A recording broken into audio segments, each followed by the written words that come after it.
Hi friends, ఎలా ఉన్నారు? ఈరోజు మా ఇంట్లో ములక్కాయ టమాటా అది ఎలా చేశానో ఇప్పుడు చూద్దాము. కూరగాయలన్నీ కట్ చేసుకోవాలి. అంటే టమాటా, ఉల్లిగడ్డ, పచ్చిమిర్చి, ములక్కాయలు. స్టవ్ వెలిగించి గిన్నె పెట్టుకుని నూనె పోసుకోవాలి. నూనె వేడైన తర్వాత పోపు దినుసులు వేసుకోవాలి. తర్వాత కరివేపాకు వేసుకోవాలి. మనం కట్ చేసుకున్న ముక్కలన్నీ వేసుకోవాలి. ఇప్పుడు ఉప్పు వేసుకోవాలి సరిపడినంత, కలుపుకోవాలి.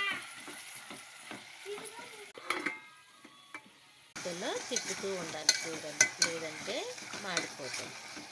ఇప్పుడు పసుపు. కూర మగ్గిన తర్వాత కారం వేసుకోవాలి.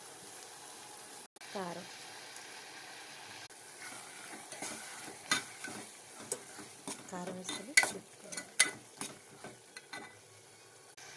ధనియాల పొడి వాటర్ పోసుకోవాలి గ్రేవీ కోసం. కొత్తిమీర మూత పెట్టాలి. ములక్కాయ టమాటా కూర రెడీ. ఇంకొక కూర ఆలుగడ్డ కూర, అంటే బంగాళదుంప. 2 కూరలు వండాల్సింది. పిల్లలకి లంచ్ బాక్స్కి, మా వారికి లంచ్ బాక్స్కి, పిల్లలకి మ్యాగీ.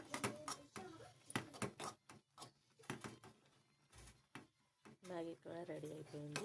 అన్నం ముందే వండేసాను, స్కూల్ టైం అవుతుంది కదా.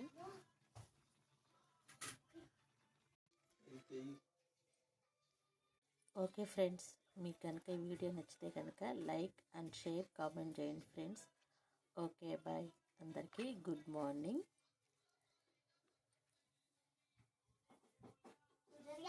బాయ్.